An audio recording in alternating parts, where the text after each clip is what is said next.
തുടങ്ങാം. നമസ്കാരം. എല്ലാ മാന്യ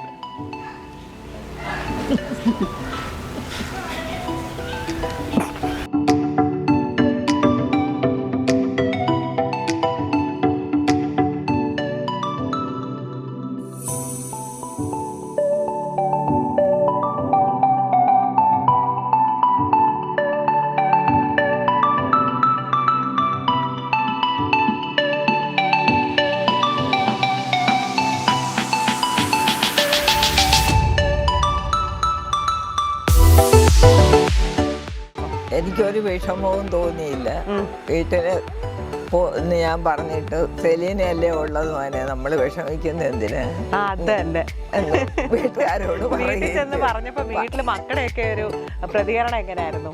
ഞാൻ പ്ലെയിനിൽ പോവാന്ന് പറഞ്ഞപ്പോ എന്താ അപ്പോഴും പറഞ്ഞത് അമ്മ അതെങ്ങനെ അമ്മ? ഞാൻ പറഞ്ഞ അതിനെന്താണ് അവനെ സെലീനയല്ലേ കൂട്ടമുള്ളത്.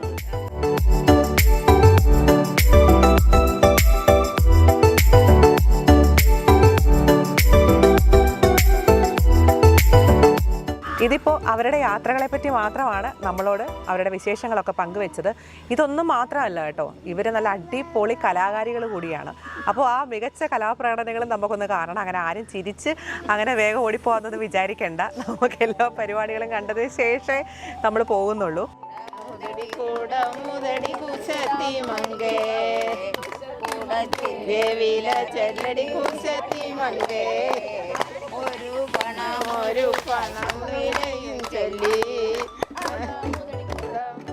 ആദ്യമായിട്ട് എൻ്റെ മോനോടാണ് സെലീന വിളിച്ച് പറയുന്നത് ഇങ്ങനെ ഒരു യാത്രയാണ്. അത് കഴിഞ്ഞിട്ടാണ് ഞാൻ ഇവരെ അറിയുന്നത്. ഇങ്ങനെ പോകുന്നു ഞാൻ പറഞ്ഞു, എന്നാലും ഇത്രയും നമ്മൾ പെട്ടെന്ന് ഒരു പ്രതീക്ഷ ഇല്ലാത്തൊരു യാത്രയായിരുന്നു. അതുകൊണ്ട് നല്ല അനുഭവമായിരുന്നു. ആദ്യമായിട്ട് പ്ലെയിനകത്ത് കയറി ആദ്യം ഒരു ടെൻഷൻ പോലെ ഉണ്ടായിരുന്നു. കയറി കഴിഞ്ഞപ്പോൾ അതങ്ങ് മാറി.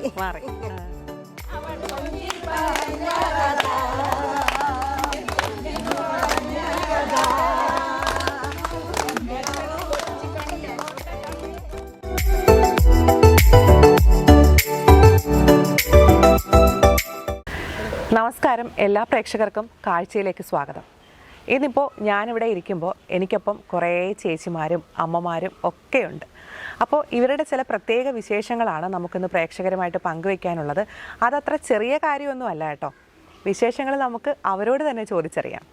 അപ്പോൾ നമുക്ക് ഈ കുടുംബശ്രീ ആദ്യം ഒന്ന് പരിചയപ്പെടാം. ശ്രീമുരുക കുടുംബശ്രീയുടെ സെക്രട്ടറി ആയിട്ടുള്ള സെലീന ചേച്ചി തന്നെ നമുക്ക് മറ്റ് അംഗങ്ങളെ പരിചയപ്പെടുത്തി തരും. സെലീന ചേച്ചിയോട് ചോദിക്കാം മറ്റംഗങ്ങളെ പറ്റിയും കുടുംബശ്രീയുടെ മറ്റ് വിശേഷങ്ങളെ പറ്റിയും. ചേച്ചി, അപ്പോൾ ശ്രീമുരുക കുടുംബശ്രീ, അപ്പോൾ ചേച്ചി അതിൻ്റെ സെക്രട്ടറിയാണ്. ചേച്ചി ഞാൻ ആദ്യമേ പരിചയപ്പെടുത്തി, സെലീന എന്നാണ് ചേച്ചിയുടെ പേര്. ചേച്ചി ഇനി നമ്മുടെ ബാക്കിയുള്ള അംഗങ്ങളെ പറ്റി പരിചയപ്പെടുത്തുക, കുടുംബശ്രീയെ പറ്റി നമ്മുടെ പ്രേക്ഷകരോടൊന്ന് പറയുക. ശ്രീമുരുക കുടുംബശ്രീയുടെ സെക്രട്ടറിയാണ് ഞാൻ. എൻ്റെ പേര് നേരത്തെ പറഞ്ഞല്ലോ, സെലീന എന്ന്. ഇത് തൊട്ടടുത്തിരിക്കുന്ന കമ്മിറ്റി അംഗങ്ങളാണ് നമ്മുടെ ഇതിനകത്തുള്ള ബാക്കിയുള്ള അംഗങ്ങൾ കമ്മിറ്റി അംഗങ്ങളാണ്. പെൻസ, സുപ്രഭ, ജയലക്ഷ്മി, പ്രസിഡന്റ് സിന്ധു, ലത, സതീരത്നം, ഐഷ, ഉഷ,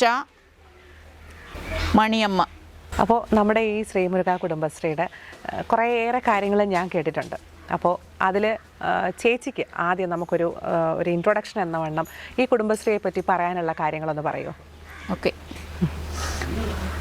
സംസ്ഥാന ഗവൺമെൻറ് 1998 ആണ് ഗ്രൂപ്പ് ആദ്യമായിട്ട് ഫോം ചെയ്തത്.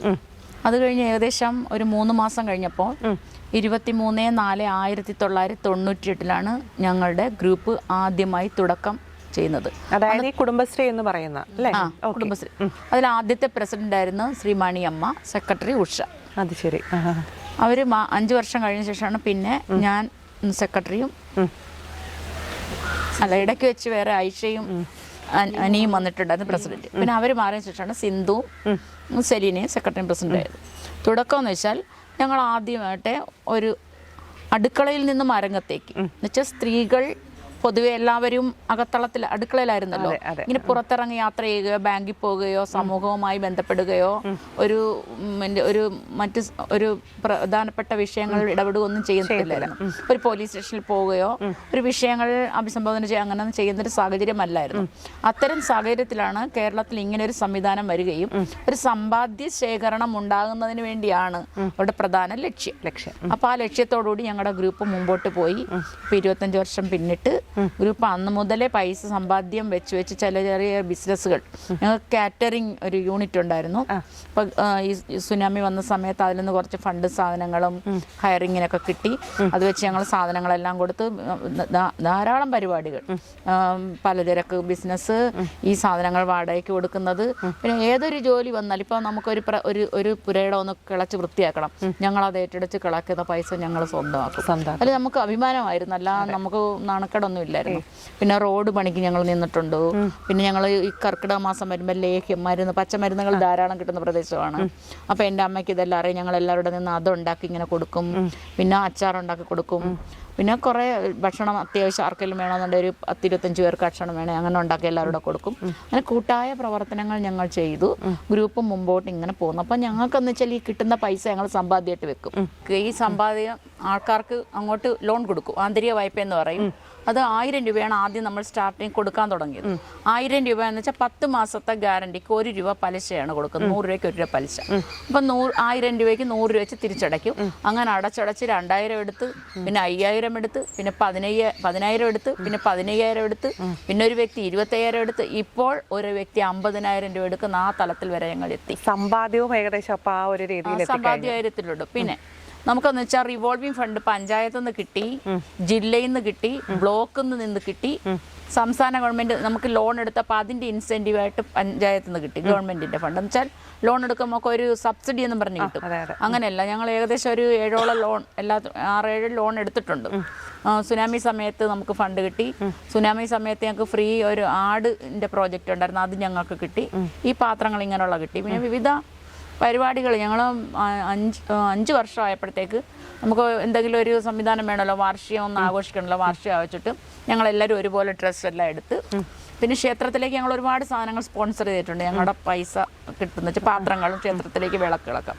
5 വർഷമായപ്പോൾ ഞങ്ങൾ എല്ലാവരോടും ആലോചിച്ചിട്ട് നമുക്കൊരു യാത്ര പോകണമെന്ന് വിചാരിച്ച് തിരുവനന്തപുരത്ത് ആറ്റുകാൽ ദേവി ക്ഷേത്രത്തിൽ പോയി ശംഖുമുഖം ബീച്ചെല്ലാം കണ്ട്, അത് ആ ഒരു യാത്ര 5-ാം വർഷം. നിങ്ങൾ ഈ കുടുംബശ്രീയിൽ നിങ്ങൾ 10 അംഗങ്ങളും എല്ലാവരും. എന്നിട്ട് അത് കഴിഞ്ഞിട്ട് അടുത്ത പ്രാവശ്യം ഒരു 10 വർഷമായപ്പോൾ വിചാരിച്ചു ഇനി നമുക്കൊരു യാത്ര, നല്ലൊരു യാത്ര പോകണം. അപ്പോൾ കുറേ റിസ്ക് ആയിരുന്നു, എല്ലാവരെയും കൂടെ അത് പങ്കെടുപ്പിക്കേണ്ടത്. 5 ദിവസത്തെ ഒരു യാത്ര. മൂകാംബിക ക്ഷേത്രം, അവിടെയുള്ള ഉടുപ്പി, അങ്ങനെ കർണാടകത്തിലെ എല്ലാ ഒരുവിധ ക്ഷേത്രങ്ങളും, പിന്നെ ഗുരുവായൂർ ക്ഷേത്രം, അങ്ങനെ അങ്ങോട്ട് ഒത്തിരി ഉള്ള, പിന്നെ ഒരുപാട് മുത്തപ്പൻ ക്ഷേത്രം, പറശ്ശിനിക്കടവ്, അങ്ങനെ എല്ലാ ക്ഷേത്രങ്ങളിലും 5 ദിവസം പോയി യാത്ര കഴിഞ്ഞപ്പോൾ അത് നമ്മളൊരു വണ്ടി ബുക്ക് ചെയ്തിട്ട് പുറത്തുള്ളവരെ കൂടെ വിളിച്ച്, അത് വെച്ചാൽ ആ ടിക്കറ്റ് പൈസയും കൂടെ കിട്ടുമ്പോൾ ഞങ്ങൾക്ക് ചിലവ് കുറയുമല്ലോ. അങ്ങനെ വെച്ചിട്ട് ഞങ്ങൾ ഭക്ഷണം എല്ലാം കൊണ്ടുപോയി. നമ്മൾ കൂട്ടത്തിൽ എല്ലാ കമ്മിറ്റി പറഞ്ഞിട്ടുണ്ട് ഒരാൾക്ക് ഒരു കുട്ടിയെ കൂടെ കൊണ്ടുവരാം. അപ്പം അങ്ങനെ ഓരോ കുട്ടികളെയും കൂടെ കൊണ്ടുവന്ന് നല്ല യാത്രയായിരുന്നു, നല്ല അനുഭവമായിരുന്നു. അങ്ങനെ ഞങ്ങൾ പോയി. അത് കഴിഞ്ഞ് ഞങ്ങൾ വിചാരിച്ച് ഏഷ്യാനെറ്റിലെ ഒരു ഓഡിയൻസ് ആയിട്ടൊരു പ്രോഗ്രാമിൽ പങ്കെടുക്കണമെന്ന് വിചാരിച്ചു. അങ്ങനെ ഏഷ്യാനെറ്റിൽ അറിയിച്ചനുസരിച്ച് അവിടുത്തെ ഓഡിയൻസ് ആയിട്ട് അങ്ങനെ പോയി. പിന്നെ കുറച്ച് ദിവസം കഴിഞ്ഞപ്പോൾ, 1 വർഷം കഴിഞ്ഞപ്പോൾ ഇതില്ലേ നമ്മുടെ തിരുച്ചെന്തൂർ എന്ന് പറഞ്ഞ തിരുച്ചെന്തൂർ എന്ന് പറഞ്ഞ ക്ഷേത്രത്തിൽ അവിടെ പോയി. പിന്നെ 20-ാം വാർഷികമായപ്പോഴത്തേക്ക് നമ്മുടെ SP ആയിരുന്നു, അന്നത്തെ SP ആയിരുന്നു ഹർഷിത അത്തല്ലൂരി.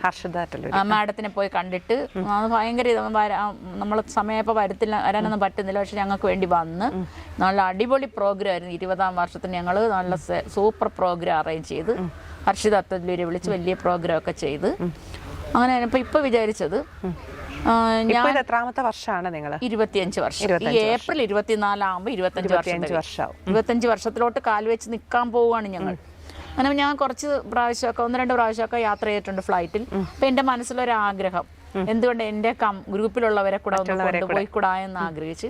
അപ്പം ഞാൻ അതിനുവേണ്ടി അതിന് കുറേ ദിവസം കൊണ്ടേ ഇങ്ങനെ ടിക്കറ്റ് ബുക്ക് ചെയ്യുന്ന അവരുമായിട്ട് സംസാരിക്കുന്നു, എങ്ങനെയായിരിക്കണം, എങ്ങനെയാണ്. അപ്പം അങ്ങനെ ഇരിക്കുമ്പോൾ വെറുതെ പോകണ്ടല്ലോ, നമുക്ക് ഒത്തിരി പൈസ ചിലവുള്ളതല്ലേ. അപ്പോൾ ആ സമയമായപ്പോഴത്തേക്ക് ഒരു ലോണിന് വേണ്ടി ബാങ്കിലേക്ക് ചെയ്തു. അപ്പം ലോൺ കിട്ടി. ലോൺ പൈസ എന്നെല്ലാം പിടിച്ചിട്ട് ഞാനും പ്രസിഡന്റും ഇപ്പം ഞാൻ കമ്മിറ്റി വിളിച്ചു കൂട്ടി വെച്ചിട്ട് എല്ലാവരുടെ ആധാർ ഒന്ന് കൊണ്ടുവരണം. അപ്പോൾ ഇവരെന്തുവാണെന്ന് ചോദിച്ചു. അപ്പോൾ ആധാറിൽ ഇപ്പോൾ ഒത്തിരി പ്രശ്നങ്ങളുണ്ടല്ലോ, ആധാർ വെച്ച് എന്തും ചെയ്യാമല്ലോ ആർക്കും. ഇപ്പോൾ ഒരു സംശയം പ്രസിഡന്റ് തന്നെ തമാശക്ക് ഇങ്ങനെ ചോദിച്ചു, ആധാർ എന്താ ഫ്ലൈറ്റിൽ പോകാനാണോ എന്ന് ചോദിച്ചു. അപ്പം ഞാൻ ചിരിച്ചു. അപ്പം ഞാൻ പറഞ്ഞു ഒരു സർപ്രൈസ് ആയിട്ടിരിക്കട്ടെ, എല്ലാവരും ആധാർ കൊണ്ടുവരാൻ പറഞ്ഞു. ആധാർ കൊണ്ടുവന്ന് ടിക്കറ്റ് ബുക്ക് ചെയ്തു. ടിക്കറ്റ് ബുക്ക് ചെയ്തിട്ട് കൊണ്ട് എല്ലായിടത്തും പറയും ഇന്ന ദിവസമാണ് പോകേണ്ടത്. നമ്മൾ ചിലവ് ചുരുക്കിയാണ് പോകേണ്ടത്, കാരണം ടിക്കറ്റിന് കൂടുതൽ ചിലവാകുന്നുണ്ട്. അപ്പൊ അത് എത്രയും ചിലവ് ചുരുക്കുക. അപ്പൊ അങ്ങനെ ഒരു റൂട്ട് മാപ്പ് തന്നെ തയ്യാറാക്കി നമ്മൾ 2 മണിക്ക് കറക്റ്റ് ഈ പ്രോപ്പർ സ്ഥലത്തിന്റെ പേര് വെള്ളനാതുരത്തുനിന്ന് ആദ്യം ഫസ്റ്റ് അംഗത്തിന്റെ വീട്ടിൽ നിന്ന് വണ്ടി വിടുന്നു. പ്രസിഡന്റ് ഞാനും കൂടി ചെന്ന് ഒരു ഓട്ടോക്കകത്ത്, ചെറിയൊരു ഓട്ടോക്കകത്ത് ഈ ടാക്സി ഓട്ടോ ഇല്ലേ, അതിനകത്ത് ചെന്ന് ഇങ്ങനെ ഓരോരുത്തർ എടുത്തെടുത്ത് ഒരാൾ ഇച്ചിരി ദൂരെ താമസിക്കുന്നുണ്ട്, മുനിസിപ്പാലിറ്റിയിലോട്ട് അവിടെ കക്ഷി എടുത്തോണ്ട് ഞങ്ങൾ കരുനാഗപ്പള്ളി ചെന്ന് നിന്നു. 2:20 ഇവിടെ നിന്ന് കരുനാഗപ്പള്ളിയിൽ നിന്ന് സൂപ്പർ ഫാസ്റ്റ് കയറി തൃശ്ശൂരെത്തി. തൃശ്ശൂരിൽ നിന്ന് 2:20 തൃശ്ശൂർ ഫാസ്റ്റ് വന്ന് അതിൽ എറണാകുളത്തെത്തി. അവിടെ നിന്ന് മെട്രോയിലൊക്കെ ഒന്ന് കയറി ഒന്ന് റിലാക്സ്. അവിടെ ഒന്ന് കയറണമല്ലോ, എല്ലാവർക്കും പറ്റത്തില്ലല്ലോ. കയറിയിട്ടുള്ളവരുണ്ടോ 2 പേര്, എന്നാലും ബാക്കിയുള്ളവരൊക്കെ കൂടെ കയറ്റി മെട്രോയിൽ കയറിയിട്ട് അവിടെ നിന്ന് 4 പേര് അത്താണിയിൽ എത്തി. അത്താണിയിൽ നിന്ന് 2 ഓട്ടോ വിളിച്ച് എയർപോർട്ടിലേക്ക് പോയി. സാമ്പത്തിക ബുദ്ധിമുട്ടുള്ള നമുക്ക് എങ്ങനെ ബുദ്ധിമുട്ടല്ല, പൈസയുണ്ട്, വേണ്ടത് ചിലവാക്കണ്ടല്ലോ എന്ന് വിചാരിച്ചു. ഓട്ടോയിൽ ചെന്ന് എല്ലായിടത്തും ക്ലിയറൻസിനെത്തി. ടിക്കറ്റ് ആധാർ കാണിച്ചു. അത്തേര് ക്ലിയറൻസ് എല്ലാം കഴിഞ്ഞ് കയറിയിരുന്നു. അപ്പോൾ ഞങ്ങൾ ഈ ഫുഡൊക്കെ ഉണ്ട്. അപ്പോൾ നമ്മൾ പറയുന്നുണ്ട് പ്രസിഡന്റ് എല്ലാവർക്കും കൂടെ ഫുഡ് അറേഞ്ച് ചെയ്ത് രാവിലത്തെ ബ്രേക്ക്ഫാസ്റ്റ്, ബാക്കി 2 പേരുമായിട്ട് ഉച്ചക്കലത്തെ ഭക്ഷണം, പിന്നെ സ്നാക്സൊക്കെ എല്ലാം ഉണ്ടായിരുന്നു. സന്തോഷത്തെ ഞങ്ങൾക്ക് ബ്രേക്ക്ഫാസ്റ്റ് ഒന്നും കഴിക്കാൻ പറ്റില്ല, എല്ലായിടവും നോക്കി കണ്ട് കാര്യങ്ങളെല്ലാം പറഞ്ഞിരുന്നു. സ്നാക്സൊക്കെ പിന്നെ ഏത്തപ്പഴവും ബിസ്ക്കറ്റൊക്കെ ഉണ്ടെന്ന് അത് കഴിച്ചു, എല്ലാം കണ്ടു. ടിക്കറ്റൊക്കെ ക്ലിയറൻസ് എല്ലാം കഴിഞ്ഞു. അവിടെ ഇങ്ങനെ ഇരുന്നപ്പം ഞങ്ങൾ സീറ്റിൽ ഇങ്ങനെ ഇരിക്കുമായിരുന്നു. അപ്പം ഞാൻ നോക്കുമ്പോൾ തോമസ് ഐസക് സാറ് വന്നു. അപ്പോൾ സാർ എനിക്ക് അറിയാവുന്ന, ഞാൻ ജനപ്രതിനിധിയായിട്ടിരുന്നിട്ടുള്ളതാണ്, സാറിന് അറിയാം. അപ്പോൾ സാറിനെ കണ്ടപ്പോൾ നമ്മളൊന്ന് എഴുന്നേക്കടെ റെസ്പെക്ട് ചെയ്തു. അപ്പോൾ സാറ് ചോദിച്ചു, പെട്ടെന്ന് സാറ് ചോദിച്ചു ആലപ്പാടല്ലേ, പ്രസിഡന്റ് അല്ലേ ആലപ്പാട്, മുൻ പ്രസിഡന്റ്. അപ്പോൾ എന്ന് ചോദിച്ചു ഞാൻ പറയാം സാറേ എവിടെ പോകുന്നു, ഞാൻ പറയാം ഞങ്ങളൊരു കൂട്ടായ്മ, ഞങ്ങളുടെ ഗ്രൂപ്പുകാരെല്ലാം കൂടെ. അപ്പോൾ സാറിന് അപ്പോൾ തന്നെ സാറ് ചോദിച്ചു, കിട്ടിയ പൈസ എല്ലാം അടിച്ചു മാറ്റിക്കൊണ്ട് പോകണോ, ലോണല്ലോ കിട്ടിയോന്ന് ചോദിച്ചു.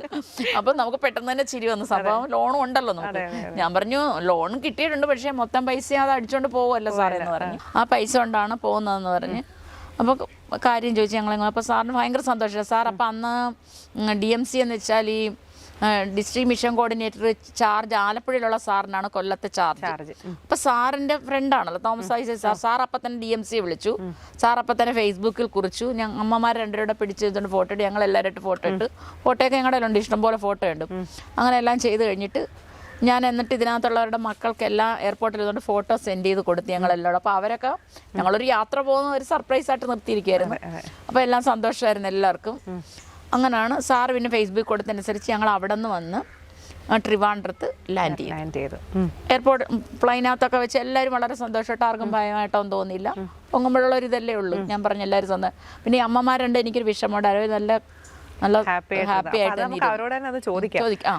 എന്തായാലും ആ ഒരു ഫ്ലൈറ്റ് യാത്രയെ പറ്റിയുള്ള കൂടുതൽ കാര്യങ്ങൾ അവരവർക്കുണ്ടായിരുന്ന ഒരു അനുഭവങ്ങളൊക്കെ നമുക്ക് അറിയണ്ടേ. അപ്പോൾ നമുക്ക് ചേച്ചിയുടെ അടുത്ത് തന്നെ ആദ്യമായിട്ട് ചോദിക്കാം. ചേച്ചിയുടെ പേരെന്തായിരുന്നു? എൻ്റെ പേര് പെൻസ. ആ പേരിൽ തന്നെ ഒരു പ്രത്യേകത ഉണ്ട് കേട്ടോ, പെൻസ കുമാരി ഇല്ലേ? ആരാ ഈ പേരിട്ടെ? എൻ്റെ ഒരു അമ്മാവൻ്റെ മോന. അതെന്താ ഈ ഒരു പേരിന്റെ അർത്ഥം? അതൊരു രാജകുമാരിയുടെ പേരാ. രാജകുമാരിയുടെ പേരാണ് പെൻസ. ഞാൻ ആദ്യമായിട്ട് കേട്ടോ പെൻസ. പക്ഷെ അടിപൊളി പേര്. അതൊക്കെ. അപ്പൊ എന്തായാലും ഇനിയും നമുക്ക് ആ തരത്തിലുള്ള കാര്യങ്ങളിലേക്ക് പോകാനുള്ള, ആ ഒരു ആഗ്രഹങ്ങളിലേക്ക് പോകാനുള്ള ഒരുപാട് കാര്യങ്ങൾക്ക് നിങ്ങൾ തുടക്കം ഇട്ടേക്കല്ലേ? അതെ. അപ്പോ എങ്ങനെയായിരുന്നു ആ ഒരു ഫ്ലൈറ്റ് യാത്രയുടെ അനുഭവം? എന്ന് പറഞ്ഞാൽ ഭയങ്കര സന്തോഷമായ കാര്യങ്ങളായിരുന്നു. എന്നായിരുന്നു സെക്രട്ടറി ഇതൊക്കെ പറഞ്ഞത്? പോകുന്നത് കമ്മിറ്റി കൂടിയ സമയത്താ പറഞ്ഞത്. അപ്പൊ എങ്ങനെയായിരുന്നു ഒരു ആദ്യമായിട്ട് ഫ്ലൈറ്റിൽ പോവാണ്, അപ്പൊ അതിനൊരു ചെറിയ ടെൻഷനോ കാര്യങ്ങളൊക്കെ ഉണ്ടായിരുന്നില്ല? അങ്ങനെ പ്രത്യേകിച്ച് ടെൻഷനൊന്നും ഇല്ലായിരുന്നു, ഹാപ്പി ആയിരുന്നു. അങ്ങനെ എല്ലാവരും കൂടെ പോയിട്ടൊക്കെ വന്നു. സന്തോഷകരമായിരുന്നു യാത്ര, സന്തോഷകരമായിരുന്നു. സെക്രട്ടറിയുടെ അമ്മയ്ക്കൊരു ഭയം ഉണ്ടായിരുന്നു, വരുന്നത് വരെ അമ്മയ്ക്കൊരു വിഷമം ഉണ്ടായിരുന്നു. വന്ന് കണ്ടു കഴിഞ്ഞതിന് ശേഷം അമ്മ നല്ല ഹാപ്പിയായി. അമ്മ വന്നിട്ടില്ലായിരുന്നു? ഇല്ല, അമ്മ വന്നിട്ടില്ല. അമ്മയ്ക്കൊരു ചെറിയൊരു ഇതുണ്ടായിരുന്നു, അതുകൊണ്ട് അമ്മ വന്നിട്ടില്ലായിരുന്നു. ഓക്കെ. അമ്മയുടെ പേരെന്തുവായിരുന്നു? എൻ്റെ പേര് സുപ്രഭ. സുപ്രഭ. അമ്മയ്ക്ക് എങ്ങനെയായിരുന്നു ആദ്യമായിട്ട് ഫ്ലൈറ്റിൽ പോകുന്നു എന്ന് സെക്രട്ടറി സെലീന ചേച്ചി പറഞ്ഞപ്പോൾ അമ്മയ്ക്ക് എന്തുവായിരുന്നു പെട്ടെന്ന് മനസ്സിൽ? പെട്ടെന്ന് സന്തോഷം വന്നു. ആഹാ, അത് ശരി. നേരത്തെ ഇങ്ങനെയൊക്കെ സ്വപ്നം കാണാറുണ്ടോ, ഇങ്ങനെ പ്ലെയിനിൽ പോകണം? നമ്മളിങ്ങനെ പോകുന്നത് കണ്ടോ നിൽക്കാറേ ഉള്ളൂ ഇല്ലേ? പക്ഷെ അകത്ത് കയറി കണ്ടിട്ടില്ലല്ലോ. കണ്ടിട്ടില്ല. അപ്പൊ അതൊന്ന് കാണണം എന്നുള്ളൊരു ആഗ്രഹത്തോടു കൂടി തന്നെ നിന്ന്. ഇതിപ്പോ കാണുക മാത്രല്ലല്ലോ ചെയ്തത്, നമ്മൾ അതിനകത്ത് കേറി പറന്നു, അങ്ങനെ ഒരുപാട് കാര്യങ്ങൾ സംഭവിച്ചില്ലേ? അപ്പൊ അതിനകത്തുള്ള പിന്നെ മറ്റു കാര്യങ്ങൾ, അതായത് സിസ്റ്റർമാരുമായിട്ടൊക്കെ എയർ ഹോസ്റ്റർമാരൊക്കെ ഇങ്ങനെ ഒരുങ്ങി റെഡി ആയിട്ട് വരുന്ന അവരുടെ സംസാരങ്ങൾ കേട്ടു ഇല്ലേ? അതൊക്കെ എങ്ങനെ ഉണ്ടായിരുന്നു അനുഭവം? നല്ല രീതിയിൽ എല്ലാ കാര്യങ്ങളും. ഇനി പോണോ? ഇനിയും ഫ്ലൈറ്റിൽ പോണോ എന്നുള്ള ആഗ്രഹങ്ങളും കുറച്ചുകൂടെ ദൂരെ പോകണ്ടേ നമുക്ക്? ഇതിപ്പോ ഒരു ചെറിയ ദൂരല്ലേ നമ്മൾ യാത്ര ചെയ്തത്? നമ്മൾ എറണാകുളത്ത് നിന്ന് തിരുവനന്തപുരത്ത് വരെ വന്നു. നമുക്ക് എത്ര ദൂരം പോയാലും പേടി തോന്നത്തില്ല. പേടി തോന്നത്തില്ല. അപ്പൊ പിന്നെ കുഴപ്പമില്ല, നമുക്ക് അടുത്ത ട്രിപ്പ് പ്ലാൻ ചെയ്യാമെന്നാ പറയുന്നത്. കുറച്ച് ലോങ് ആയിട്ടില്ലേ? ഓക്കെ, സന്തോഷം. ഞാനും അമ്മയും കൂടെ തന്നെ ഞങ്ങളെല്ലാവരും കൂടെ പോയി. പിന്നെ ഞങ്ങളുടെ സെക്രട്ടറിയാണ് ഇതിനെല്ലാം മുൻകൈ എടുക്കുന്നത്. സെക്രട്ടറിയും പ്രസിഡന്റും കൂടെയാണ് ഇതിനെല്ലാം നടക്കുന്നത്. പിന്നെ അത് മാത്രമല്ല, ഞങ്ങളുടെ സെക്രട്ടറി 5 വർഷം മെമ്പറായിരുന്നു. അപ്പോൾ ഈ അമ്മമാർക്ക് വേണ്ടുന്ന സഹായങ്ങളും എല്ലാ കാര്യങ്ങളും എല്ലാം ഒപ്പിച്ചു കൊടുക്കും. അതുപോലെ പിന്നീട് അടുത്ത പ്രാവശ്യം പിന്നെ പ്രസിഡൻ്റായിരുന്നു. അപ്പോഴും നല്ല രീതിയിൽ തന്നെ എല്ലാ കാര്യങ്ങളും, അതുകൊണ്ട് കാര്യങ്ങൾ കോർഡിനേറ്റ് ചെയ്യുന്നതിനും കാര്യങ്ങളിലൊക്കെ മുന്നിട്ടിറങ്ങുന്നതിനും ആള് നല്ല പോകുന്ന ആളാണ്. പിന്നെ എനിക്ക് സുഖമില്ലാതെ എനിക്ക് സ്ട്രോക്ക് വന്നായിരുന്നു. എൻ്റെ അംഗങ്ങളെല്ലാം കൂടെ പെട്ടെന്ന് തന്നെ ഓടി വന്ന് പൈസ എടുത്ത് പെട്ടെന്ന് തന്നെ ഒരു വലിയൊരു ആശുപത്രി കൊണ്ടുപോയി. അതുകൊണ്ട് ഇങ്ങനെ മെഡിക്കായിട്ടിരിക്കുന്നത്. നമുക്ക് ഇനി ഫ്ലൈറ്റിലൊക്കെ പോണം. നല്ല മെഡിക്കായിട്ട് ഇരിക്കണം. ഞാൻ തളർന്നു പോയതായിരുന്നു. അപ്പൊ എല്ലാത്തിനും എൻ്റെ ഈ കുടുംബശ്രീ, ശ്രീമുരുക കുടുംബശ്രീ കൂട്ടായ്മ എല്ലാവർക്കും ഉണ്ടാവും. മാത്രമെന്നല്ല, എല്ലാവർക്കും ഉണ്ടാവും. ഞങ്ങളുടെ കുടുംബശ്രീ എല്ലാവർക്കും ഉണ്ടാവും. എല്ലാവർക്കും ഉണ്ടാവും. ഉണ്ടാകട്ടെ, തീർച്ചയായിട്ടും എൻ്റെ പ്രാർത്ഥനയും. ചേച്ചിയുടെ പേരെന്താ? എൻ്റെ പേര് ജയലക്ഷ്മി. ജയലക്ഷ്മി. ആള് ഭയങ്കര പാവമായിട്ട് ഇങ്ങനെ എനിക്ക് അനക്കമൊന്നുമില്ല. എൻ്റെ അടുത്തിരുന്നിട്ട് പോലും ഓരോ അനക്കവും ഞാൻ ഇതുവരെ കേട്ടിട്ടില്ല. അപ്പം മൈക്കൊക്കെ ഞാൻ കൊടുക്കുമ്പോൾ ചേച്ചി ഇനി എങ്ങനെ ആയിരിക്കും എന്നൊക്കെ ആലോചിച്ചിരിക്കുകയായിരിക്കും. ഞാൻ ഇനി എന്തൊക്കെ പറയും? എന്തായാലും പറ. ഫ്ലൈറ്റ് യാത്രയെ പറ്റി പറ. ആദ്യത്തെ യാത്രയല്ലേ? അതെ. എങ്ങനെ ഉണ്ടായിരുന്നു യാത്ര? യാത്രയൊക്കെ നല്ല ഹാപ്പി ആയിട്ട് പോയി. പേടിയുണ്ടായിരുന്നോ?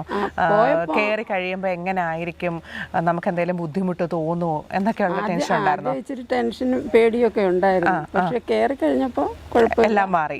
എന്നിട്ട് അതിനകത്ത് എയർ ഹോസ്റ്റർമാരെയൊക്കെ കണ്ടപ്പോൾ എങ്ങനെയായിരുന്നു? സന്തോഷം തോന്നിയോ? അവരുമൊക്കെ നമ്മുടെ അടുത്ത് നല്ല സന്തോഷമായിട്ട് സംസാരിക്കുകയൊക്കെ ചെയ്തു. അപ്പൊ ഇനി നമുക്ക് ദൂരോട്ട് പോകണ്ടേ? അമ്മ പറഞ്ഞതുപോലെ കുറച്ചുകൂടെ നീണ്ട യാത്രയൊക്കെ പോകണ്ടേ? എൻ്റെ മോൻ വിദേശത്താണ്. അപ്പൊ ഇങ്ങനെ ഒരു പരിപാടി പ്രസിഡന്റ് മെമ്പർ ഇങ്ങനെ പറഞ്ഞപ്പോൾ ഞാൻ മോനെ വിളിച്ച് ഇങ്ങനെ പറഞ്ഞു, മോനെ ഇങ്ങനൊരു കാര്യം പറയുന്നു. അപ്പൊ മോൻ പറഞ്ഞ അമ്മയെ നല്ല കാര്യമാണ്, സന്തോഷമുള്ള കാര്യമാണെന്നും പറഞ്ഞു. അയാളൊക്കെ നല്ല രീതിയിൽ. അപ്പൊ ഇനിയിപ്പോ മോൻ ഏത് സ്ഥലത്താ? ദുബായിലാ. അപ്പൊ നമുക്ക് അടുത്ത യാത്ര ദുബായിലോട്ടായാലോ? നമുക്ക് പാസ്പോർട്ടൊക്കെ എടുത്ത് വെച്ചിട്ടുണ്ടോ? ഇല്ല, എടുക്കണം. ഒക്കെ ഇനിയിപ്പോ എടുക്കണ്ടേ? ഇനിയിപ്പോ പാസ്പോർട്ടൊക്കെ എടുത്ത് അമ്മയ്ക്ക് പേടിയൊന്നും ഇല്ല. അമ്മ ദുബായ് എങ്കിൽ അങ്ങ് ദുബായിൽ വരാൻ റെഡിയാണെന്ന് പറയണം കേട്ടോ. ഓക്കെ, അപ്പൊ നമുക്ക് പ്രസിഡന്റിലേക്ക് പോവാം. സിന്ധു ചേച്ചി അപ്പോൾ നമ്മുടെ ശ്രീമുരുക കുടുംബശ്രീയുടെ പ്രസിഡൻ്റാണ്. സെലീന ചേച്ചി ആദ്യമേ പറഞ്ഞായിരുന്നു ചേച്ചിയുടെ മനസ്സിൽ ഇങ്ങനെ ഒരു പ്ലാൻ വന്നു, അതിൻ്റെ കാര്യങ്ങളെല്ലാം റെഡിയാക്കി ഒരുവിധം ഒന്ന് ഓക്കെ ആക്കിയിട്ടാണ് ചേച്ചിയോട് ആധാർ കാർഡ് ചോദിച്ച സമയത്ത് ചേച്ചി പെട്ടെന്ന് ചോദിച്ചെന്ന് പറഞ്ഞു, എന്തിനാ ആധാർ കാർഡ്? ഇനി പ്ലെയിനിലെങ്ങാനും പോകുന്നോ ഫ്ലൈറ്റിലെങ്ങാനും പോകുന്നോ എന്ന് ചോദിച്ചെന്ന് പറഞ്ഞു. പെട്ടെന്ന് എന്താ അങ്ങനെ ഒരു ചോദ്യം തന്നെ വരാനുള്ള കാരണം? മറ്റൊന്നുമല്ല, എന്തിനായിരിക്കും എന്ന് ആദ്യം ഞാൻ ചിന്തിച്ചു. പിന്നെ ഞാൻ ചിന്തിച്ചപ്പോൾ ഇതായിരിക്കുമെന്ന്. വേറെ യാത്രയ്ക്ക് ആധാർ വേണ്ടല്ലോ. എന്റെ മനസ്സിലാതെ ഞാനപ്പോ ചോദിച്ചു, സെലീന ഫ്ലൈറ്റിൽ പോകണം. അപ്പൊ എന്റെ അടുത്ത് പറഞ്ഞ ആരോടും പറയണ്ട, നമ്മൾ രണ്ടും അറിഞ്ഞാൽ മതി, മുന്നോട്ടൊക്കെ പോയി കഴിഞ്ഞ് പറഞ്ഞാൽ മതി എന്ന് പറഞ്ഞു. അങ്ങനെയാണ് ഞങ്ങൾ രണ്ടരോട് ആലോചിച്ച് ഞങ്ങൾ രണ്ടൂടെ പോയി ടിക്കറ്റും ഒക്കെ ആക്കി എല്ലാം വന്ന് എല്ലാവരുടെയും ആധാറൊക്കെ ശരിയാക്കി പോകാനൊരുങ്ങിയത്. എന്നിട്ട് എങ്ങനെ ഉണ്ടായിരുന്നു യാത്ര? പോയപ്പോ എനിക്ക് ആദ്യം ഇച്ചിരി ഭയം ഉണ്ടായിരുന്നു. അമ്മച്ചിമാര് രണ്ടോ എന്നൊക്കെ ഉള്ള ഒരു ചിന്ത. അവര് നല്ല അടിപൊളി ആക്റ്റീവ് ആയിരുന്നു. പിന്നെ കയറി കഴിഞ്ഞപ്പോ പിന്നെ മറ്റു കുഴപ്പമൊന്നുമില്ല. ഒന്നുമില്ല. അങ്ങനെ നിങ്ങൾ തിരുവനന്തപുരത്ത് എത്തി. അവിടുന്ന് തിരിച്ച് ബസ്സിനകത്തായിരുന്നു തിരിച്ച് നമ്മൾ കരുനാഗപ്പള്ളിലേക്ക് വന്നു. പിന്നെ ഞങ്ങൾ ഓട്ടോ പിടിച്ച് വന്ന് ഞങ്ങളുടെ വീട്ടിൽ പോയതുപോലെ തന്നെ തിരിച്ചു വന്നു. ഓക്കെ, ചേച്ചിയുടെ പേര് ലത. ലത. ചേച്ചി അപ്പോൾ ഈ സെക്രട്ടറിയും പ്രസിഡന്റും ഒക്കെ ചേർന്ന് ഇതെല്ലാം തീരുമാനിച്ച് പിന്നെ കമ്മിറ്റിയൊക്കെ വിളിച്ചപ്പോഴാണ് അറിഞ്ഞതില്ലേ ഇങ്ങനെ യാത്ര പോകുന്നുള്ളത്? എങ്ങനെ ഉണ്ടായിരുന്നു അത് കേട്ടപ്പോൾ? എനിക്ക് പോകാൻ പറ്റിയില്ല. പോവാൻ പറ്റിയില്ല. അപ്പൊ ഈ കൂട്ടത്തിൽ പോവാൻ പറ്റാത്ത ഒരാളാണ്. എന്ത് പറ്റിയെന്ന്? അന്ന് ബാത്റൂമിൽ നിന്ന് വീണ്. അപ്പൊ ഇതെല്ലാം റെഡിയാക്കി ടിക്കറ്റ് ഒക്കെ റെഡിയാക്കിയതിന് ശേഷമായിരുന്നു സംഭവിച്ചത്? 2 ദിവസം മുമ്പായിട്ട്. അച്ചടാ. ഓക്കെ. അപ്പൊ അതൊരു ചെറിയ വിഷമമായി കാണുമല്ലോ. അത് കുഴപ്പമില്ല, നമ്മുടെ അടുത്ത യാത്രയിൽ നല്ല ആക്റ്റീവായിട്ടൊക്കെ നിർന്നാൽ മതിയല്ലോ. അതെ, ഓക്കെ ഓക്കെ. ഇനിയിപ്പോ അടുത്ത യാത്രയുണ്ടല്ലോ, തൊട്ടടുത്ത് മറ്റൊരു യാത്രയുണ്ട്. പിന്നീട് നമുക്ക് വീണ്ടും വിമാനയാത്ര പ്ലാൻ ചെയ്യണം. അതെ. അമ്മയുടെ പേരെന്താ? എൻ്റെ പേര് സതീരത്നം എന്നാ. അമ്മയുടെ യാത്രയുടെ അനുഭവം എങ്ങനെയായിരുന്നു? എനിക്കൊരു വിഷമവും തോന്നിയില്ല.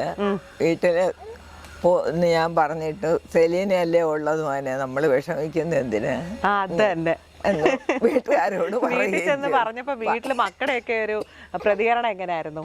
ഞാൻ പ്ലെയിനിൽ പോവാന്ന് പറഞ്ഞപ്പോ എന്താ അപ്പോഴ് പറഞ്ഞത് അമ്മ അതെങ്ങനെ അമ്മ? ഞാൻ പറഞ്ഞ അതിനെന്താണ് അവന് സെലീനയല്ലേ കൂട്ടമുള്ളത്, അവ പോകുന്നെങ്കിൽ ഞാനും പോകും, ഇത്രയേ ഉള്ളു അല്ലേ, എന്നെ കളഞ്ഞിട്ട് അവര് വരത്തില്ല എന്ന് ഞാൻ സമാധാനവും പറഞ്ഞു. എങ്കിൽ അമ്മ എന്ന് പറഞ്ഞയച്ചു. അങ്ങനെ പോകുമ്പം അതിനകത്ത് കയറുമ്പോ, പ്ലെയിനകത്ത് കയറുമ്പോ നമുക്ക് എന്തെങ്കിലും അസ്വസ്ഥത തോന്നുവോ എന്നൊക്കെ ചെറിയ ആദ്യം മനസ്സിലുണ്ടായിരുന്നത് ഭഗവാനെയൊക്കെ ദൈവത്തിനെയും വിളിച്ച് ഒന്നും നമുക്ക് നോക്കിയില്ല, ഒറ്റ പോക്ക് അത്രേ ഉള്ളൂ. അതിനകത്ത് കയറുമ്പോ എങ്ങനെയായിരിക്കും, അടച്ചിടുമ്പോ എന്തെങ്കിലുമൊക്കെ ബുദ്ധിമുട്ട് തോന്നുമോ, ഇങ്ങനെയൊക്കെ ചിന്തിച്ചില്ല? നമ്മൾ ആദ്യം ചിന്തിച്ചിരുന്നു, പക്ഷെ കയറി കഴിഞ്ഞ് നമ്മള് മനസ്സിലായി ഇത്ര കാര്യമുള്ളൂ, അതിനകത്തൊന്നും വലിയ കാര്യമൊന്നും ഇല്ലെന്ന് മനസ്സിലായി. അപ്പൊ നമ്മളിങ്ങനെ നോക്കിക്കൊണ്ടിരുന്നു. വളരെ കുറച്ചു നേരം ഉണ്ടായിരുന്നുള്ളൂ അല്ലേ? ഇപ്പൊ പെട്ടെന്ന് ഇനി എത്തിപ്പോയി നമ്മള്. 1 മണിക്കൂർ യാത്ര. 1 മണിക്കൂർ 10:30 എങ്ങാനും കയറി 11:30 അവിടെ തിരുവനന്തപുരത്ത് എത്തി. 1 മണിക്കൂർ യാത്ര. അപ്പൊ നമുക്കിനി കുറച്ചുകൂടെ ദീർഘമായിട്ടുള്ള സമയത്തിരുന്ന് യാത്രയൊക്കെ ചെയ്യണം. ആഗ്രഹങ്ങളുണ്ട്. അപ്പൊ നമുക്കത് സെക്രട്ടറിയും പ്രസിഡന്റും ഒക്കെ കേട്ടോണ്ടിരിക്കുവല്ലയോ, പിന്നെ നമുക്ക് അതിന് വേണ്ടുന്ന നമ്മുടെ ഫണ്ടും കൂടെ ഒക്കെ റെഡി ആകട്ടെ, നമുക്ക് പോവാം തീർച്ചയായിട്ടും, ഇല്ലയോ? അതെ, അത്രേ ഉള്ളൂ. അമ്മയുടെ പേരെന്താ? ഐഷ. ഐഷ. അമ്മയുടെ ഒരു അനുഭവം എങ്ങനെയായിരുന്നു ആദ്യമായിട്ട്? എൻ്റെ അനുഭവം നല്ല അനുഭവമായിരുന്നു. ആദ്യമായിട്ട് എൻ്റെ മോനോടാണ് സെലീന വിളിച്ച് പറയുന്നത് ഇങ്ങനെ ഒരു യാത്രയാണ്. അത് കഴിഞ്ഞിട്ടാണ് ഞാൻ ഇവരെ അറിയുന്നത്. ഇങ്ങനെ പോകുന്നു ഞാൻ പറഞ്ഞ്, എന്നാലും ഇത്രയും നമ്മൾ പെട്ടെന്ന് ഒരു പ്രതീക്ഷ ഇല്ലാത്തൊരു യാത്രയായിരുന്നു. അതുകൊണ്ട് നല്ല അനുഭവമായിരുന്നു. ആദ്യമായിട്ട് പ്ലെയിനകത്ത് കയറി, ആദ്യം ഒരു ടെൻഷൻ പോലെ ഉണ്ടായിരുന്നു. കയറി കഴിഞ്ഞപ്പോൾ അതങ്ങ് മാറി. സന്തോഷമായിരുന്നു യാത്ര. അപ്പൊ ഇനി നമുക്ക് യാത്ര പോകണം. തീർച്ചയായിട്ടും പോകണമെന്നുള്ള ആഗ്രഹമുണ്ട്. നടക്കട്ടെ, എത്രയും പെട്ടെന്ന് നടക്കട്ടെ. അതെ. അമ്മയുടെ പേരെന്താ? ഉഷ. ഉഷ അമ്മയ്ക്ക് എങ്ങനെയായിരുന്നു വിമാനയാത്രയുടെ അനുഭവം? നല്ല അനുഭവമായിരുന്നു.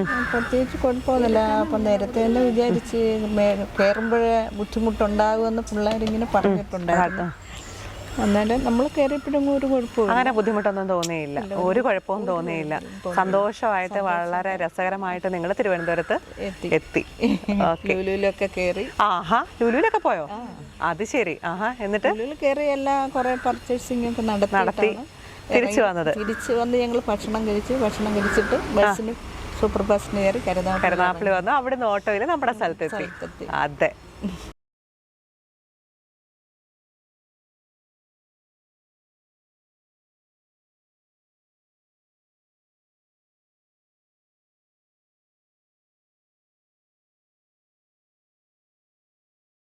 ചേച്ചി, ഇനിയിപ്പോൾ അടുത്ത യാത്ര എന്ന് പറയുന്നത് കപ്പൽ യാത്രയാണ്. അപ്പോൾ അതിൻ്റെ ഡീറ്റെയിൽസ് നമുക്കൊന്ന് പറയാം. കപ്പൽ യാത്രയ്ക്ക് മുന്നേ വേറൊരു യാത്ര ഞങ്ങൾ ആലോചിച്ചിട്ടുണ്ട്. ടിക്കറ്റ് ബുക്ക് ചെയ്ത് ഈ വരുന്ന മാർച്ച് 15-ാം തീയതി ആലപ്പുഴയിൽ നിന്നും ഒരു ബോട്ടിംഗ് 11 മണിക്ക് ബോട്ടിൽ കയറുന്നു, 5 മണിക്ക് തിരിച്ചു വരുന്നു. ഗവൺമെൻറ് ഒരു ബോട്ടുണ്ടല്ലോ വേഗ, അതിനകത്ത് ഞങ്ങൾ ടിക്കറ്റ് ബുക്ക് ചെയ്ത് ആ യാത്ര ഈ 15-ാം തീയതി തീരുമാനിച്ചിട്ടുണ്ട്. അത് കഴിഞ്ഞിട്ട് 1 മാസം കഴിഞ്ഞിട്ടാണ് ലക്ഷദ്വീപിൽ എൻ്റെ ഒരു സുഹൃത്താണ് നമുക്കവിടെ എല്ലാം അറേഞ്ച് ചെയ്തിട്ടുണ്ട് താമസിക്കാൻ. അത് ഇന്ന് പോയി നാളെ വരുന്ന 2 ദിവസം തങ്ങിയിട്ടൊക്കെ വരത്തുള്ളൂ എല്ലാവരും കൂടി. അപ്പോൾ ഈ ലതയുടെ കാല് സുഖത്തോട്ടാണ് ഞങ്ങൾ ആ യാത്ര നീട്ടി വെച്ചത്. കാരണം ഫ്ലൈറ്റിൽ പോകാനേ ലതയ്ക്ക് പറ്റിയില്ല. അപ്പോൾ കപ്പൽ യാത്രയെങ്കിലും ലതയുടെ വരണമെന്നുള്ളൊരു ആഗ്രഹമുണ്ട്. അത് കാരണം ആ ലക്ഷദ്വീപിലാണ് പോകുന്നത്. കൊച്ചിയിൽ നിന്ന് ലക്ഷദ്വീപിലേക്കാണ് കപ്പൽ യാത്ര. ഇങ്ങനെ നമ്മളിപ്പോൾ കപ്പൽ യാത്ര പോകാനായിട്ട് പ്ലാൻ ചെയ്തിട്ടുണ്ട്, അതും ലക്ഷദ്വീപിലേക്കാണ്. അപ്പോൾ ഇതിന് ചെറിയ ചില ഫോർമാലിറ്റീസ് ഒക്കെ ഇല്ലേ, മറ്റ് അതിൻ്റെ യാത്രയുമായി ബന്ധപ്പെട്ടുമൊക്കെ ചെറിയ ചില കാര്യങ്ങളില്ലേ, അതൊക്കെ എങ്ങനെയാണ് തയ്യാറാക്കിയിരിക്കുന്നത്? ഈ ആകാശയാത്ര കഴിഞ്ഞപ്പോൾ തന്നെ നമുക്കൊരു ജലയാത്രയും കൂടെ ചെയ്യണമെന്ന് ആഗ്രഹമുണ്ട്. അപ്പോൾ നമ്മൾ അന്ന് പറഞ്ഞിട്ടുണ്ടായിരുന്നു ചാനലുകാരോടത്തൊക്കെ. ഞങ്ങളിനി അടുത്തത് കപ്പൽ യാത്രയാണ് ആസൂത്രണം ചെയ്തിരിക്കുന്നത്. അപ്പോൾ അതെന്ന് വെച്ചാൽ നമ്മുടെ ഒരു അംഗത്തിന് കാല് സുഖമില്ലാത്ത കാരണമാണ് ആ കപ്പൽ യാത്ര നീട്ടി വെച്ചത്. ഒരു മെയ്യോടുകൂടി ഞങ്ങൾ പോകും. എൻ്റെ ഒരു സുഹൃത്ത് ലക്ഷദ്വീപിലുണ്ട്, കക്ഷിയെല്ലാം അറേഞ്ച് ചെയ്തിട്ടുണ്ട്.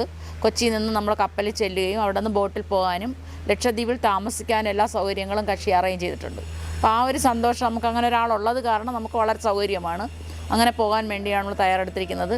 അതിൻ്റെ പൈസ എല്ലാം സ്വരൂപിച്ചുകൊണ്ടേ ഇരിക്കുവാണ് ഇപ്പോൾ പോകുന്നതിന് വേണ്ടി. ഇപ്പോൾ നമ്മൾ ഈ കുടുംബശ്രീ അംഗങ്ങൾ എല്ലാവരും കൂടെ ചേർന്ന് ഒരുപാട് യാത്രകൾ, അതായത് ആദ്യം വിമാനയാത്ര നടത്തി, പിന്നീട് ജലയാത്രയെ പറ്റി പറഞ്ഞു. ജലത്തിൽ തന്നെ നമ്മൾ ആദ്യം കായലിൽ കൂടെ പോയതിന് ശേഷമാണ് നമ്മൾ കടലിലേക്ക് പോകാൻ പോകുന്നത്. അപ്പോൾ അതിനെല്ലാമുള്ള പ്രിപ്പറേഷൻസ് എല്ലാം റെഡി ആയിക്കൊണ്ടിരിക്കുകയാണ്. ഇതിപ്പോൾ അവരുടെ യാത്രകളെ പറ്റി മാത്രമാണ് നമ്മളോട് അവരുടെ വിശേഷങ്ങളൊക്കെ പങ്കുവെച്ചത്. ഇതൊന്നും മാത്രമല്ല കേട്ടോ, ഇവർ നല്ല അടിപൊളി കലാകാരികൾ കൂടിയാണ്. അപ്പോൾ ആ മികച്ച കലാപ്രകടനങ്ങളും നമുക്കൊന്ന് കാണണം. അങ്ങനെ ആരും ചിരിച്ച് അങ്ങനെ വേഗം ഓടിപ്പോകാമെന്ന് വിചാരിക്കേണ്ട. നമുക്ക് എല്ലാ പരിപാടികളും കണ്ടതിന് ശേഷമേ നമ്മൾ പോകുന്നുള്ളൂ. അപ്പോൾ ഇനിയും ഇവരുടെ യാത്രകളൊക്കെ കഴിഞ്ഞിട്ട് നമുക്ക് ഇവരുമായിട്ട് വീണ്ടും ഒത്തുചേരണം. അപ്പോൾ നമുക്ക് പരിപാടികളിലേക്ക് പോവാം. ഡാൻസും പാട്ടും ഒക്കെ ആയിട്ട് അങ്ങനെ എൻജോയ് ചെയ്ത് ഈ ഒരു പ്രോഗ്രാം നമുക്ക് വൈൻഡപ്പ് ചെയ്യാം.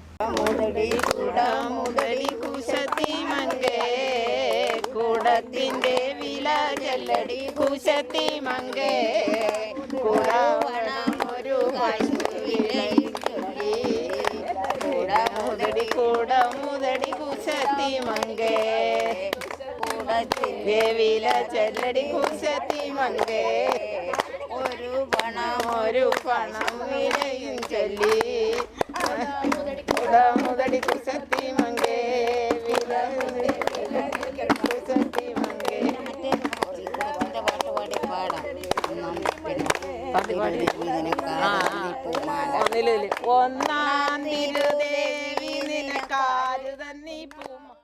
കനകച്ചിലങ്ക കിലുങ്ങി കിലുങ്ങി കാഞ്ചന കാഞ്ചി കുലുങ്ങി കുലുങ്ങി കടമേഴി കോണുകളിൽ സ്വപ്നം മയങ്ങി കതിരൊള്ളി പുഞ്ചിരി പാൽ തങ്ങി ഒഴുകുമുടയാടയിൽ ഒളിയലകൾ മിന്നി മതിമോഹന ശുഭനർത്തനമാടുന്ന മഹിതേ മമ മുന്നിൽ നിന്നു നീ മലയാള കവിതേ. അവൾ കൊഞ്ചി പറഞ്ഞ കഥ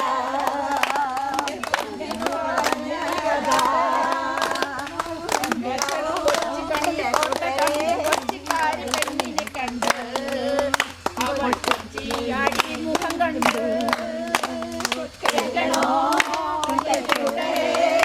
അവൾ കൊഞ്ചി പറഞ്ഞ കഥ കൊഞ്ചി പറഞ്ഞ കഥ കേൾക്കണോ പ്രിയ കൂട്ടരെ അവൾ കൊഞ്ചി പറഞ്ഞ കഥ അവൾ കൊഞ്ചി പറഞ്ഞ കഥ കൊഞ്ചി പറഞ്ഞ കഥ കേൾക്കണോ പ്രിയ കൂട്ടരെ അവൾ കൊഞ്ചി പറഞ്ഞ കഥ കൊഞ്ചി കൊഞ്ചി പറഞ്ഞ കഥ കേൾക്കണോ പ്രിയ കൂട്ടരെ അവൾ കൊഞ്ചി പറഞ്ഞ കഥ അവൾ കൊഞ്ചി കൊഞ്ചി പറഞ്ഞ കഥ. അപ്പോൾ കഥയൊക്കെ അങ്ങനെ കൊഞ്ചി കൊഞ്ചി ഒരുപാട് കാര്യങ്ങൾ പറഞ്ഞു, മറ്റൊരുപാട് വിശേഷങ്ങൾ നമ്മൾ കേട്ടറിഞ്ഞു കണ്ടറിഞ്ഞു. അപ്പോൾ ഇനിയും ഒരുപാട് വിശേഷങ്ങൾ പങ്കുവെക്കാനുണ്ട്. കപ്പൽ യാത്രയൊക്കെ കഴിഞ്ഞ് ഇവർ തിരികെ എത്തിയതിന് ശേഷം നമുക്ക് വീണ്ടും കണ്ടുമുട്ടാം. അതുവരേക്കും ടാറ്റ, ബൈ ബൈ. ഓക്കെ.